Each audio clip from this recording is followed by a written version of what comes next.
Hello, I am Deepak Sharma. Welcome to Deepak maths. हम देखते हैं क्लास 8 का क्वेश्चन नंबर सेकंड का पार्ट 1 एंड 2। तो पार्ट 1 और 2 में क्या दे रखा है, सबसे पहले हम क्वेश्चन को रीड करते हैं। Consider the following parallelogram, find the value of unknown x y z. Unknown number x y z की वैल्यू फाइंड करना है आपको पैरेललोग्राम की। तो एक्स वाई जेड की वैल्यू फाइंड करते हैं हम। तो हमें इसमें दे रखा है एक्स वाई और जेड नहीं दे रखा, हमें ओनली एक दे रखा है, एक एंगल 100 डिग्री है। जब एक एंगल हमें दे रखा है तो सबसे पहले हम उसी को फाइंड करते हैं उसी से। तो सबसे पहले क्या है, 100 plus x is equal to 180 degree. क्यों? एडजेसेंट एंगल क्या होता है? Adjacent angle are supplement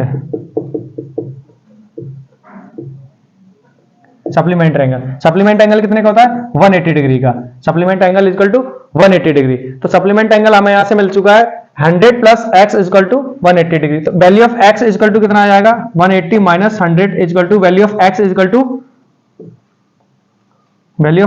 to 80 degree. तो यहां से वैल्यू ऑफ एक्स हमें मिल गई कितनी? 80 डिग्री। अब value of x equal to z, क्योंकि एक्स और जेड पैरेललोग्राम में अपोजिट साइड्स आर सेम। तो एक्स इक्वल टू जेड आप यहां लिखेंगे opposite side are equal. Opposite side क्या होती है पैरेललोग्राम के अंदर? इक्वल होती है। जब अपोजिट साइड इक्वल होती है, अगर ये हमारे पास x 80 डिग्री है तो z भी हमारे पास क्या जाएगा? z equal to 80 degree. Next z 80 है तो बिल्कुल सेम कंडीशन हम इसके साथ लगाएंगे y के साथ। तो y इक्वल टू 80 डिग्री। क्यों? ये भी same opposite side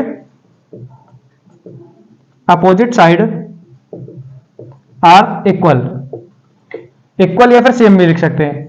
opposite side are same, तो अपोजिट साइड सेम है तो ये वाला 100 हो जाएगा, तो ये भी कितना हो जाएगा? 100 हो जाएगा, क्योंकि इसके सामने वाला क्या होता है? Opposite angle are equal. तो ये 80 और ये 100। तो क्वेश्चन नंबर सेकंड का पार्ट 1 कंप्लीट हो गया। क्वेश्चन नंबर सेकंड का पार्ट 2 हम देखते हैं। सेम कंडीशन इसमें भी लगाएंगे। क्या? इसमें हमें 50 एक्स वाई एंड जेड तीनों दे रखे हैं, तो हम इसमें भी चेक करते हैं, लेकिन इसमें हमें एक चीज डिफरेंट दे रखी है। क्या? इसमें एक्सटीरियर एंगल दे रखा है, z equal to exterior angle. तो एक्सटीरियर एंगल दे रखा है, इसमें एक्सटीरियर एंगल फाइंड करेंगे। तो सबसे पहले हम बाय एंगल को देखते हैं। तो 50 plus y is equal to 180 degree. 180 degree क्यों? सेम लिख देंगे, adjacent angle are supplement angle. तो क्या लिखोगे? Adjacent angle are supplement. ये सप्लीमेंट एंगल है। अगर ये सप्लीमेंट है तो क्या हो जाएगा? 50 प्लस वाई इक्वल टू 180। तो value of y equal to 180 minus 50। Value of y equal to हमारे पास कितनी आ गई? यहां से 130। तो वैल्यू ऑफ वाई हमारे पास आ गई 130। जब वैल्यू ऑफ वाई हमारे पास 113 आ चुकी है तो value of x equal to y equal to x बराबर 130 डिग्री। क्यों? Opposite side are equal. Opposite side क्या होती है? इक्वल होती है। जब अपोजिट साइड इक्वल होती है तो आप यहां भी कर सकते हैं value of x equal to value of z. Value of x equal to value of z. तो वैल्यू ऑफ जेड कितनी हो जाएगी? Z equal to 130 degree. यही हमें फाइंड करना था।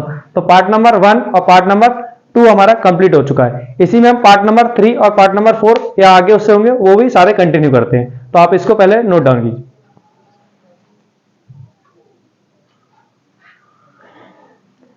नेक्स्ट पार्ट नंबर 3 देखते हैं इसका। तो पार्ट नंबर 3 में आपको बताया गया है 30 एक्स वाई और जेड, ये आपको इसने दे रखा है। एक ही एंगल इसमें आपको दे रखा है 30 डिग्री। बाकी आपसे एक्स वाई एंड जेड ये तीनों आपको फाइंड करने के लिए बोल रखा है। तो हम इसको फाइंड कैसे करेंगे? तो सबसे पहले हमें ये पता है ये हमारा यहाँ पर 90 डिग्री बना रहा है। 90 डिग्री क्यों बना रहा है? क्योंकि ये बेस पे परपेंडिकुलर है। बेस के ऊपर क्या? ये परपेंडिकुलर है। जब ये बेस के ऊपर परपेंडिकुलर है तो हम क्या करेंगे? इसको vertically opposite angle are equal, ये 90 डिग्री है तो ये भी क्या हो जाएगा 90 डिग्री हो जाएगा। क्यों हो जाएगा, x is equal to 90 degree, या फिर लिख सकते हैं 90 degree is equal to x। क्यों हो जाएगा, आप लिख सकते हैं vertically opposite angle, opposite angle, vertical opposite angle are equal, तो 90 डिग्री ये होगा तो ये भी 90 डिग्री होगा। अगर ये हमारे पास 90 डिग्री हो चुका है तो अब हम देख लेते हैं ये वाली एंगल सम प्रॉपर्टी लगा के इसमें, तो देखते हैं इसमें 90 plus 30 plus y is equal to 180 degree. क्यों, तो लिखोगे यहां पे angle sum property of triangle. तो इसमें हम एक ट्राइंगल लेते हैं, सबसे पहले ये वाले ट्राइंगल की हम इसमें बात कर लेते हैं, सिर्फ इस वाले ट्राइंगल की अभी इसमें हम बात कर रहे हैं। तो इसमें हम angle sum property of triangle लगा रहे हैं, जिससे कि हमें बाय एंगल फाइंड हो जाएगा। जब हमें y फाइंड हो जाएगा तो उसके बाद हमें x मिल ही चुका है, y मिल जाएगा, तो फिर हमें z भी मिल जाएगा। तो देखते हैं हम, तो 90 plus 30 is equal to 120 plus y is equal to 180, तो value of y is equal to 180 minus 120, क्योंकि राइट हैंड साइड जाती है क्या हो जाएगा नेगेटिव हो जाएगा। तो value of y is equal to 60 degree, यहां से हम वैल्यू ऑफ y फाइंड कर चुके हैं। y कितनी आ गया हमारे पास 60 डिग्री आ गया, y हमारे पास क्या आया 60 डिग्री, y फाइंड कर लिया हमने, और x हम फाइंड कर चुके। नेक्स्ट अभी हम देखते हैं एंगल z फाइंड और करना हमें, क्योंकि इसमें हमें x y एंड z तीन ही पूछ रखे, तो हमें तीनों ही फाइंड करने, बाकी की ये एंगल हमें नहीं फाइंड करने। तो एंगल z कैसे फाइंड करेंगे, अगर आपका y बराबर z होगा, कैसे होगा, alternate interior angle, alternate interior angle, interior angle,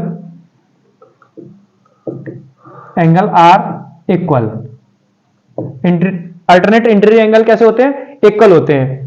तो ये 60 तो ये भी 60, तो angle z is equal to 60 degree, z में क्या बन रहा है 60 डिग्री। आप यहां से शॉर्ट ट्रिक से एक चीज और देख सकते हैं, यहां पे जहां z बन रहा होता है, z शेप जहां बन रहा होता है, तो उसमें अल्टरनेट एंगल फाइंड करना आसान होता है। जैसे कि यहाँ पे ये और ये वाला एंगल, ये दोनों ही क्या होते हैं, इक्वल होते हैं। अगर ये 60 बनेगा तो ये भी 60 बनेगा, क्योंकि अल्टरनेट इंटीरियर एंगल बन रहे होते हैं इसमें।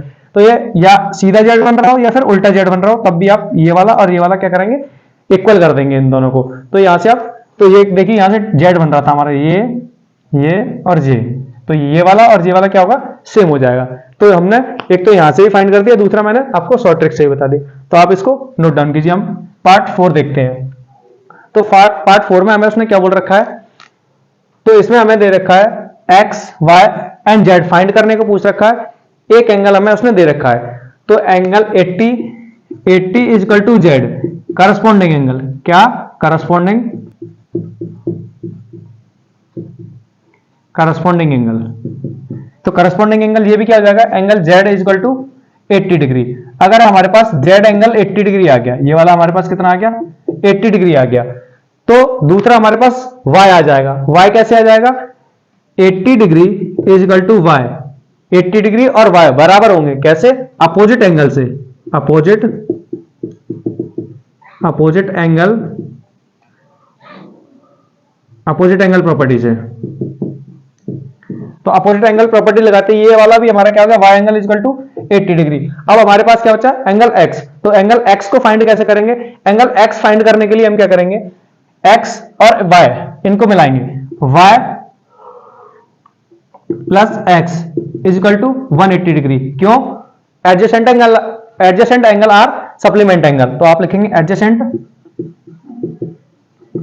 Angle are